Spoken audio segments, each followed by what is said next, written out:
All right. Hi, everyone. My name is Anastasia, and I am the events manager for Bank Square Books and Savoy Bookshop and Cafe. Thank you for tuning into this virtual event.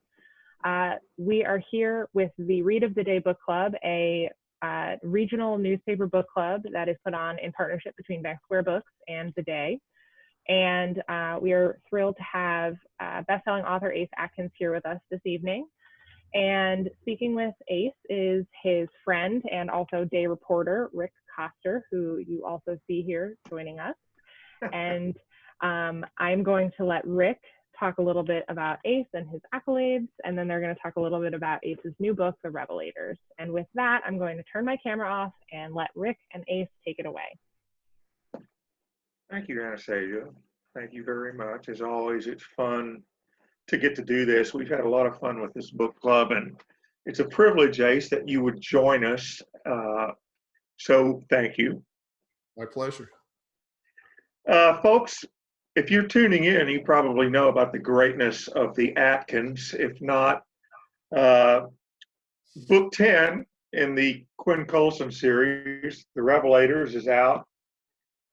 Hard to believe it's been 10 books already in this series, but long before that, I got to know Ace when he did a series about a Tulane professor who was a musicologist called Nick Travers. I hated Ace immediately because that's the greatest idea for a series I ever thought of, except I didn't think of it. I'm glad somebody thought so. I had about 5 fans on that, so that's I appreciate that. You're one of them. I love that series, and then you ventured off into writing a series of books based around true crimes of going back over the course of the 20th century, it seems like. Those were great. Then you had the idea for Quinn Colson, and The Revelators, as I said, is the 10th book in the series. It's come a long way. There have been a lot of changes going on in this book, in these books.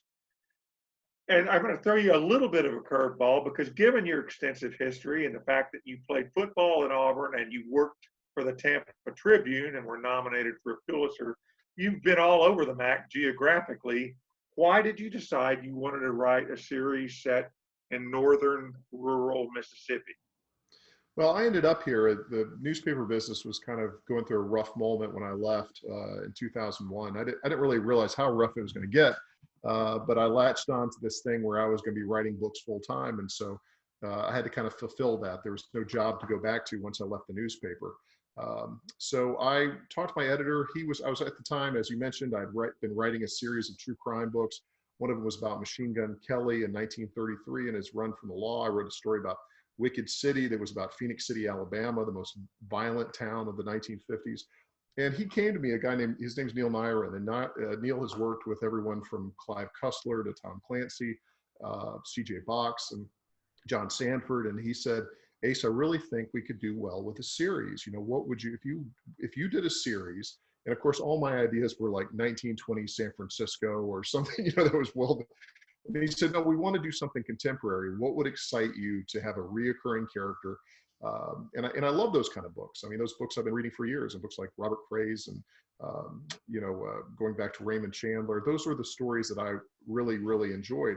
So living here in North Mississippi, it just kind of came to me. I was like, some of these towns in North Mississippi almost feel like the Old West.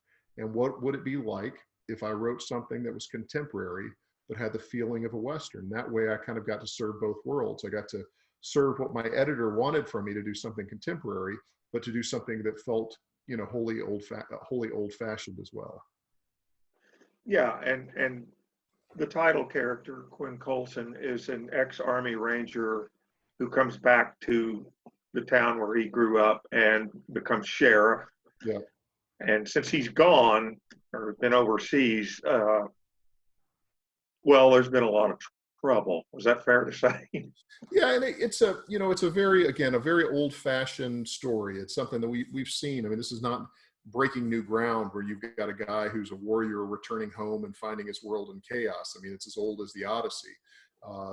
Most notably, one of the other stories that I absolutely loved was Ross McDonald wrote this terrific book called Loose City, and it was about a World War II GI coming home to his hometown. It was overrun with corruption, and his father had been killed while he was gone. It was all very like Greek, felt like a Greek play in some kind of way. So I wanted to set up very simple. I didn't want an extraordinary, complicated background. I wanted something that felt very familiar, something that was very classic.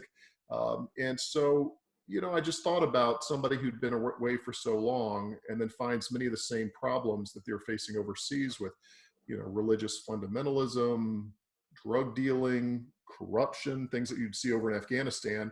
He comes home and he says, geez, this is stuff I have in my own backyard. What can I do about it? And that's what this entire series has been about for 10 years, which is trying to clean up corruption in your own backyard. And Quinn Colson, it's funny, we talk about him. I say, try to explain the series, and it's hard to explain to people. It's like, he's an ex-Army Ranger and he's a sheriff, but it's not really a tough guy kind of book. I mean, he's not a super soldier. He doesn't come home. He doesn't have this, it's not an extra macho book. He's really what I hope to be is like a regular Joe U.S. soldier who wants to make a difference in his own community. And in many ways, he's not a superhero in that regard. He's really kind of a square. And that's one of the things I like about writing about him. Yeah, and I think it's interesting from the word go, in that you do get the Army Ranger concept, and you think immediately, and I blame movies for a lot of this, because there are so many of them that are, they come home and take out 6,000 people or whatever by themselves. But it's a much lower body count. Well, there's very much, this is a story over the course of 10 novels. There's very much a story of a community. There was a large cast of characters. And in that, I think you share a lot with Faulkner and his county that I could never in my life pronounce the name of that. What is it? Yoknapatawpha County. That's right. But I was inspired. I've got, you and I love pop culture and we love music. And for years, you and I have been friends and we've talked about movies and music and everything. And to me, it's all the same. I don't put, Faulkner in one category and Buford Pusser and Walking Tall in another category. It's all inspirational to me. So, I wanted to write something that almost, had the complexity of something like Faulkner had created in Yoknapatawpha County, but had the fun and the appeal of doing like a drive-in movie, like something like Billy Jack or Walking Tall or, White Lightning or something like that. So those 1970s films, that kind of Southern exploitation, or what they used to call exploitation, that's what was fun to me about the creation of this. But then having a county like Yoknapatawpha County where I could expand upon it, and I could have people come and I could go and I could write the histories of that world, and I could write about people coming and going and dying. And it's as we've talked about before, it's kind of like a sandbox as a kid trying to work in. And that's what Issativaha County is for me. I have always, I mean, me, I was a musician for years, so it's not a successful one. So as a reader, a lot of what attracts me to series like what you're doing with Quinn Colson is they take me to places that I can live vicariously through. And to me, northern Mississippi, I had certain preconceptions, although I had been through there, and it is a totally different world through the eyes of Ace Atkins and Quinn Colson. And I'm addicted to it now. I can't get away from it. Do you find in capturing it that maybe people that aren't familiar with that part of the world wonder if you're being almost a little tongue-in-cheek? There's a lot of humor, a lot of down-home, what you might call redneck or deep South humor, Right. but it's also very dark stuff. Yeah. Talk a little bit about that. I think it's certainly, hopefully, accurate. We've got a lot of rascals and corruption here, and as going back to William Faulkner, you said, in order to understand the world, you must first understand a place like Mississippi. Now, I'm from Alabama. I'm originally from Alabama, but I'm talking about my people are right over the border from Mississippi, and of course, to many people across the country, it's all the same. In a lot of ways that it is, but it seems like for me, writing about Mississippi, I've been here for 20 years, is kind of ground zero to take on certain issues, to talk about you know, we're not exclusive in this regard. We see it all over the country right now, but to talk about racism, to talk about corruption, to talk about religious hypocrisy, it's pretty much all here. You know, it's all easy for the pickings. But I try to have a little fun with it, you know, and again, I think that's one of the things, the challenge of meeting new readers is, I think when they think of the books, they may think that it's a macho book and a tough guy book, whatever. But it's really, it hopefully has some kind of social commentary on what's going on down here. And when I first started writing these books 10 years ago, I think that some of these issues weren't as bold and you know, as entrenched as they are now. And that's what the stuff that you're seeing right now in the news, you know, things that are happening down here, you know, are issues that we've been dealing with for forever. But lately they really have, you know, people have been coming out of the woodworks. And I'm, you know, of course, what I'm talking about is with, you know, racists, with extremists, with some people that harbor some really dark, ugly attitudes. I think when I was growing up in Alabama years ago, people tapped those things down and they kind of had it more contained, but now it's very blazing and very out in the open. And of course, what I hope Quinn and his people, the good guys, represent is people who want to see a changing and a new South. They want to see a new South that we've been promised. And, you know, again, that's kind of what the books are about. It's about the new South versus the old South. Not to overly generalize about the Deep South, but if someone says, here's this series about Quinn Coulson, he's an ex-Army Ranger, and he comes back to Mississippi and he straightens out his hometown. Do you get readers that maybe are not getting what they want, that they're like, wait a minute, you know, are you getting flashback from maybe some well, I'll put it this way. I think if people are looking for a simpler read and with more simple attitudes, which is, you know, kind of a pulpish look of right and wrong and, you know, bad guy versus drug dealers or whatever, yeah, they might be disappointed because that's hopefully what I'm not serving up. But, you know, like my last book, a lot of it was involving the immigrant community here in the Deep South. And this is something that actually happened was this time last year, there was over 600 people were being rounded up, undocumented workers, and taken to detention facilities. Children were left in these, you know, alone. They didn't know where their parents had gone. They didn't have anyone to turn to. It was a very ugly situation. Of course, what happens is the undocumented workers are punished. Nobody in the company that hired these people, these are these chicken processing plants. So again, I mean, that's kind of, those are things that I like to write about. So I get a letter, to answer your question, you know, from somebody who read the book. And of course they had very harsh attitudes towards the immigrant community. And so, you know, if you're looking for simplistic, you know, jingoistic, you know, that kind of stuff, shoot 'em up books, you might be disappointed. But I do think Quinn really is serving a thing that's not that much different than when I used to watch the Andy Griffith Show. And there was always kind of that moral compass that Andy provided. And I will say Issativaha County is probably a lot more R-rated than the Andy Griffith Show. And, you know, and Quinn's deputies do have bullets. They're able to carry bullets. But I think that core of like just being a decent, good person is not that complicated. It's not really that. And that's kind of who Quinn is. He's kind of that, you know, he provides that role as the sheriff. And you just answered one. I got some emails over, since we had an article run in the paper about you in the new book a couple of days ago, and some people reached out to me that were not able to watch this tonight. And one guy he said, how do you pronounce the name of that damned county? And he wasn't talking about Faulkner, he was talking about Issativaha. So you just answered that question. Well, the question, I will say the original title of the original county was called Issativaha, which is a Faulknerian reference, which is about an Indian chief that was here, a Choctaw chief named Issativaha.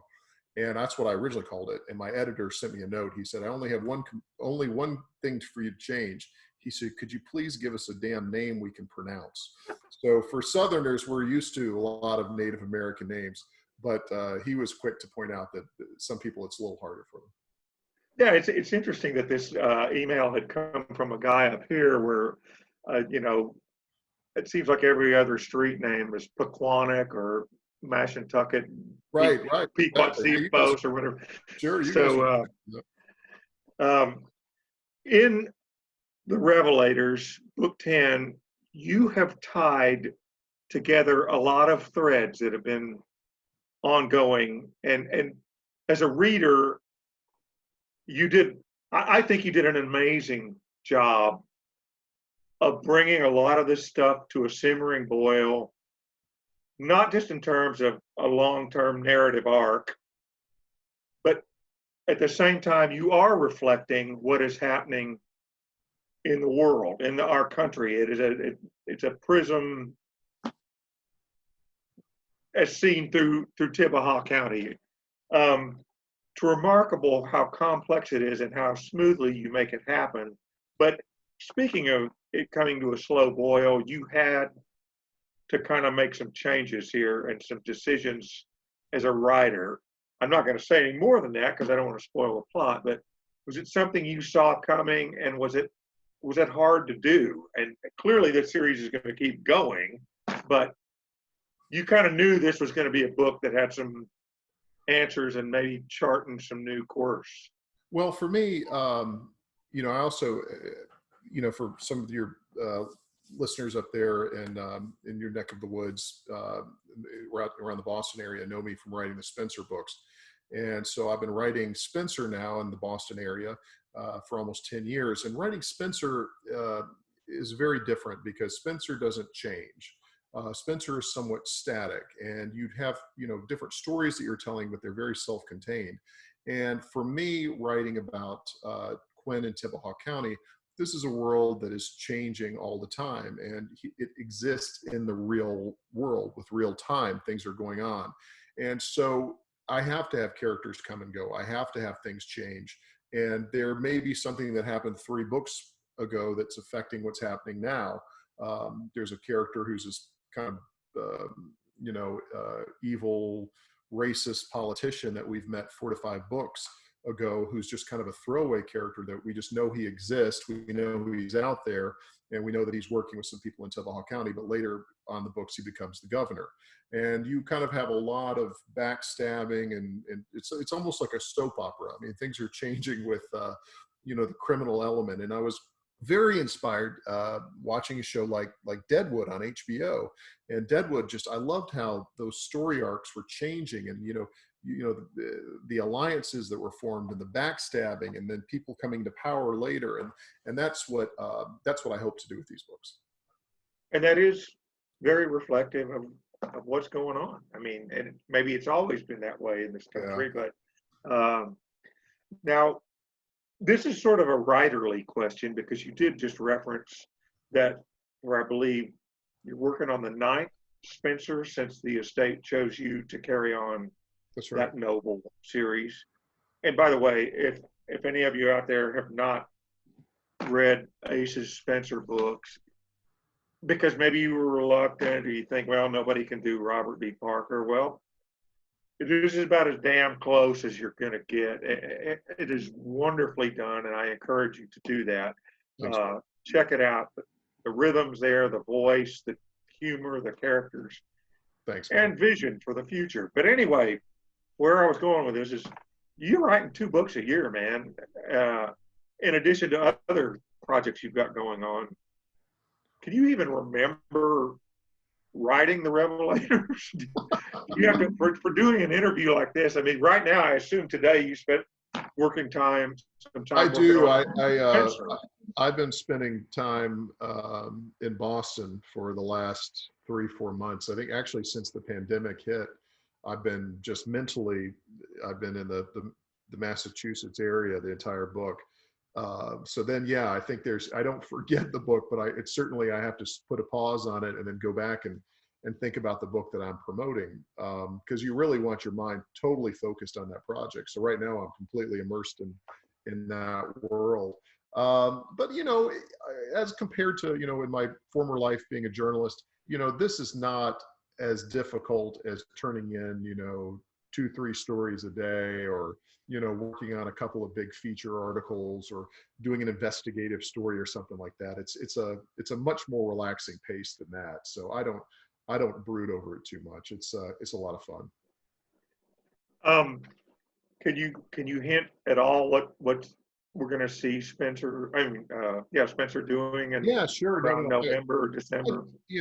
This book is this is really kind of a Spencer story taking on the Jeffrey Epstein scandal. And Jeffrey Epstein and with Ghislaine Maxwell and their life. And I mean, it's just something that, I could have never made up in 100 years. And I thought that if there was a similar character to Epstein and was existing in Boston, how might Spencer deal with a guy like that? And so part of the book is set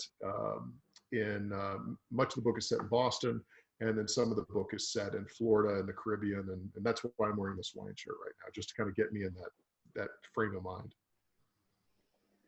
I don't know that it would be as much a concern for Spencer and Hawk as it might be for Quinn Coulson, but will you have to reflect life in times of COVID? It's real time in your book. Yeah, I get to answer that question a lot, and I think it's easier to deal with it in Spencer land, because I mean, the book I'm writing now, it could have happened 2 years ago. It could be happening in 2 years from now. It could happen 5 years from now. I mean, some of the technology, if you really pick it, it doesn't really matter. It's just, it is. That was the only thing that was asked of me by the Robert Parker estate, is they wanted the books to remain contemporary. And they felt like that was part of the big success of the series. So it's somewhat contemporary, but I don't necessarily have to address that with Spencer. But with Quinn, it is every year. I mean, he has a nephew when the series started that was 4 years old, and now he's 14, and so that's how that stuff progresses. So I don't know if I will address the pandemic in the next Quinn Coulson book, but the one after that, I definitely would have to. Spencer would be a tough one, because Spencer's a very honorable and respectful guy. He would have a mask on, so we'd have to do all the interviews where he's interviewing the bad guys with the mask on. So it would be a really difficult private eye book to take on. It's the masked detective. I don't know. I think Quinn, there's a lot more to address, particularly down here where somewhere in North Mississippi, where you have a great deal of amount of population who just doesn't want to adhere to wearing masks or taking in social distancing, and they want to kind of thumb their nose and pretend this thing doesn't exist. I know the county that Issativaha is based on, which is not the county where I live, but one south of here, half their deputies a couple of weeks ago were out with COVID. So that's something, having to be practicing law enforcement at a time there's a virus outbreak. I think that's a story I'll write at some time. Man, it's who would have thunk it, man? I don't know. It's fun, as you said. It's fun to be in Boston right now in your mind, because it's hot as hell down there in Michigan. I guess it's hot here too, but you can sort of vacation away from home, right? It's hot down here. There's a point in the day, I think, from about 11 o'clock until about 6 o'clock, you just don't want to step outside. So I'm fortunate, I can't really say, well, it's so rough having to write 2 books a year. And I'm sitting in air conditioning, drinking coffee. I'm a lucky man. I got no complaints. And to get right now, I'm virtually, this new Spencer book, I have Spencer and Hawk visiting the Caribbean. And so I'm kind of thinking now, as soon as the pandemic is over, I'm headed straight to the Bahamas. I think that's the first thing I have to do. And then I can also tell my wife while I'm doing this, I said, why am I drinking so much rum? And it's research, it's all research. Absolutely. Before I forget, and before you have been very patient. And again, we're very sorry about the technical difficulties. Please. Yeah. I promised I would ask a couple questions for some readers, as I mentioned before.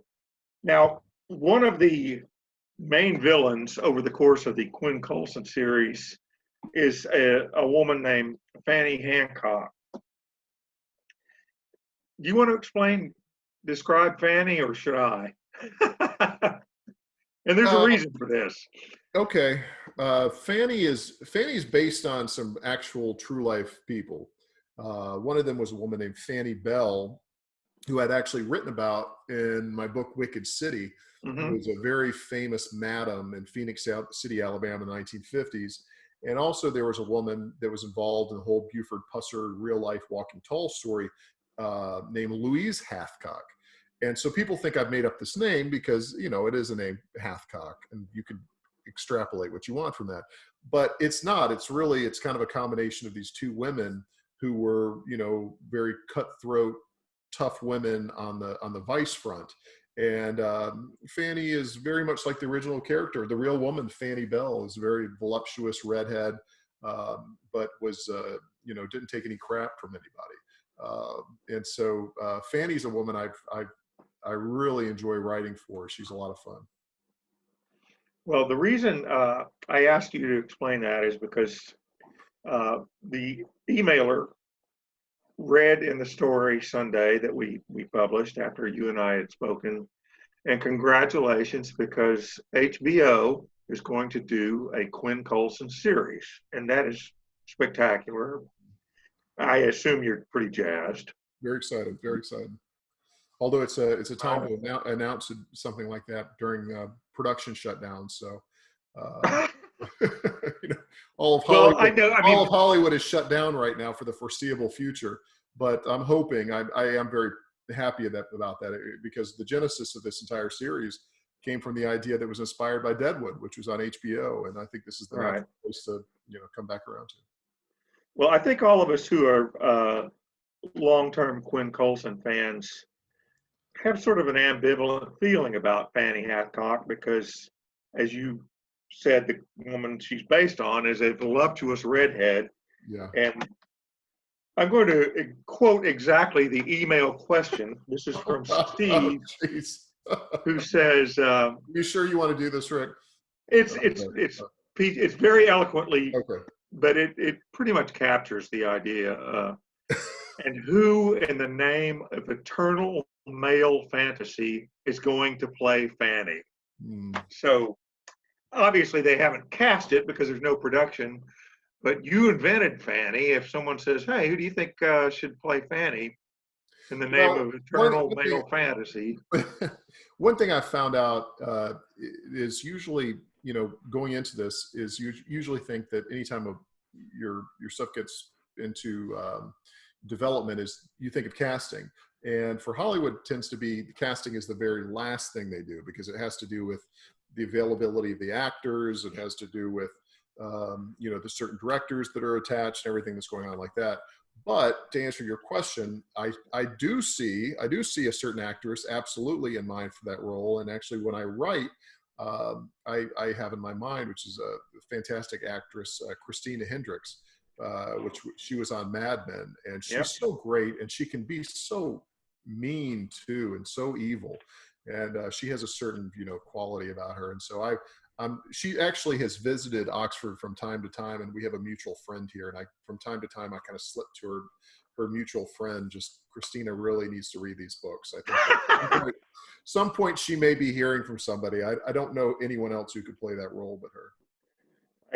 I think that Stephen, who asked that question, would be very pleased by that answer. I certainly am. So now it's good to see Anastasia back. It probably means we're running up against the time limit. And Anastasia, I know you have some questions that people had sent in, so I'm going to turn it over to you. If you got a few more minutes, Ace? Absolutely. It's a pandemic. Absolutely. Are you kidding me? I'm sitting here. Of course, I've got all the time in the world. He's got a beer. He's fine. So some of the people who were so great to attend this evening's event sent some email questions in. So we'll just try to hit on, you know, as many as we can. Ace, just let us know when you're all questioned out. So Christopher M. wrote in, and he says, coming from a grad student, he's a second-year MFA candidate at UM, right by you in Oxford, and he's studying mystery thriller writing. And he wants to know, how do you work to maintain tension and suspense surrounding the mystery across the entirety of the novel? How do you keep that rolling? Wow. Boy, I should have prepared for this, Rick. This is a tough one. Back in college, how do I keep that tension? I think the tension, I think all tension in books, it doesn't matter if it's a mystery or it's a, a novel about somebody coming of age or whatever, is everything that's driving a good story is conflict. And, whether it's between Quinn Coulson and Fanny Hancock, or a young person and their parent, or anything, conflict is what drives life and drives everything. And so looking for conflict between characters is something I'm always trying to do. And then the other thing too is, I hope the books have a certain amount of realism in them as well. And so trying to do as much research as you can to make sure that you understand your characters, that also will drive the story. Yeah, absolutely. That's awesome. Thank you. That's a great response. So then April wrote in, and she had some questions that you guys kind of touched upon, but I think it's great to acknowledge them. Her first question was, how the heck do you pronounce the county where the book is set? So say that one more time for us, Ace. And I'm so grateful, because I still am kind of miffed at my editor for not allowing me to use Issativaha, but we just shortened it to Tibaha County. Yes. Tibaha County, perfect. Because as I was reading the question, I intentionally didn't say it because I was worried I was going to stumble. It's easy, just Tibaha, that's it. And then April also asked about Fanny Hancock. And so she was sort of curious about, again, and I think we talked quite a bit about this, but your character development. And she was very curious and says, do you think there's a bit of sort of this emotion of being disgusted and fascinated with someone at the same time? Do you think there's a bit of that in every character you write, like this sort of deep, dark person, or?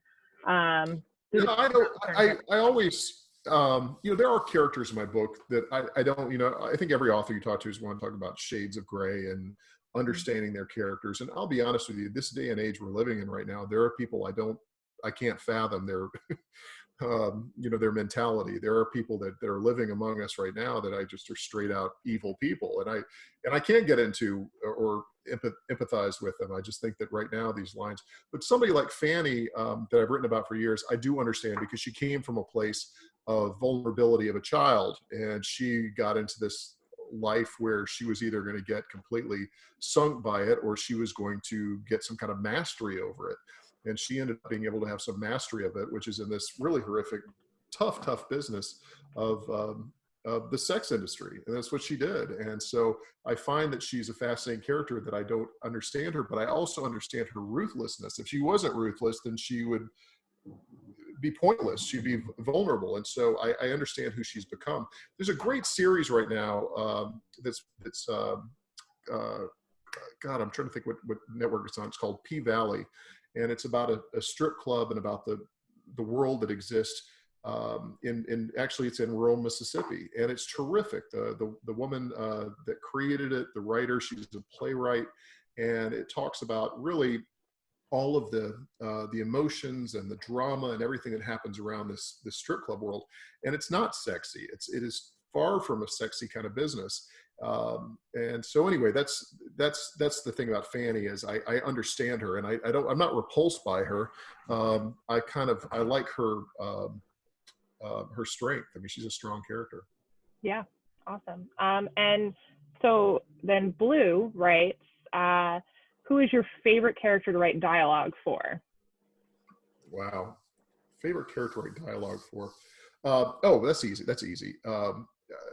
Quinn's, there always is a character who's going back to the old Westerns where you have a sidekick, and it's, some of the Westerns where you have, I'm trying to think of, was it Fuzzy St. James back in the 30s, and, all these kind of great sidekick characters. And for Quinn, that's Lily Virgil. And Lily Virgil is a lot like women that when I was a newspaper reporter, I used to cover in law enforcement. And they were women that had to be most of the time, tougher, smarter, better shots, everything than the men. And so that's how Lily Virgil was created. And her dialogue always her thinking, and again, it's not like me creating this, it's just kind of coming back from things that I've heard over the years from these women that I know that have worked for police department, sheriff's office, U.S. Marshal Service. And a lot of them are saltier and tougher and more direct and say exactly what's on their mind. So I really love to write her dialogue because it represents some of these really strong women that I've known over the years. And so she's a delight for anytime that I have a Lily scene coming up. I can't wait to get into it. That's awesome. And sort of a follow-up to that is part compliment, part question. Blue says your dialogue never reads like pure exposition. It always reads like a true natural conversation. Do you have a trick to make that happen? Is that something you learned along the way? Well, dialogue to me is the most important thing to run a novel. And again, it doesn't matter what kind of novel it is, whether it's a crime novel or it's the Great Gatsby, which is a crime novel in some kind of ways, or Faulkner. I think it really gets down to, I hope, being authentic and having characters speak as they really do. And I always tell people, young writers, not to watch TV for that, not to watch bad movies, not to watch, because people don't talk like that in real life. And the best training in the entire world that I ever had was being a newspaper reporter and having to write down what people say. And you become a human recorder of listening to the way people really talk, not the way they talk about plot and that kind of thing in a movie, but the way they really come about. And one of my favorite writers, Elmore Leonard, but also George Higgins from your neck of the woods, was the best at it. And he was a journalist, but he was also an attorney that used to read a lot of depositions. And when you read depositions, either as a reporter or as an attorney, you see the flow of people, the way they really talk. So anyway, I was really inspired by, by the work that I did and having to record dialogue as it really existed, not the way to make it function for the story. Well, Rick, I only have one more question. Do you have any final thoughts or questions before I ask this? Because it's a nice end cap question. I just want to say you're an amazing writer, Ace, and we're glad you took the time to do this for us. And no, I don't think I have any more questions, Anastasia. I got a million of them, but we'll but we would be here all night. Yes, exactly. I appreciate it. Thank you, though. I will say really quickly, I would not be on here if it wasn't for Rick, and having the connection in Connecticut has been fantastic. So thank you so much for your time. Yeah, absolutely. And we thank you for your time and joining us. And for those who are watching, we have copies of the Revelators and some signed book plates. So you can order that right on our website. That's banksquarebooks.com. And to finish it off, I'm sure you've been asked this question quite a bit since the pandemic started, but what have you been reading in quarantine, or have you been reading? What have I been reading in quarantine? I wish I had more time to do nothing but read, because right now is the perfect time for escapism. But of course, I've been writing more than I have been reading these days, as far as enjoying novels. But while I have limited time, I am always reading. I read, oh my gosh, I'm trying to think of a Great Yale Doctorow book that was one of his early was a Western, just was fantastic. I also have been reading terrific book by a writer from my neck of the woods, who's a friend of mine, but also highly recommended. He lives in Mississippi, but he writes about his native Brooklyn, named William Boyle, and I would highly recommend his books as well. Of course, right now, as I'm writing a Spencer, I go back to read Robert Parker while I'm writing Spencer. So I've just finished up reading Cold Service and $100 Baby. And even though I've been doing this for 10 years and have had the privilege of continuing on Parker's character, I'm always amazed, and I always learn something new by reading him. He's just such a wonderful writer. And then I've got a stack this tall of novels that I can't wait to get to once I hit this deadline. That's what I'm going to do for nothing but about 3 weeks, is just enjoy catching up on all the reading. Yeah, absolutely. Well, some great recommendations. Well, thank you both for joining us this evening. It was a really interesting conversation. Thanks, guys. And I hope those of you who are tuning into this virtual stream enjoyed the event.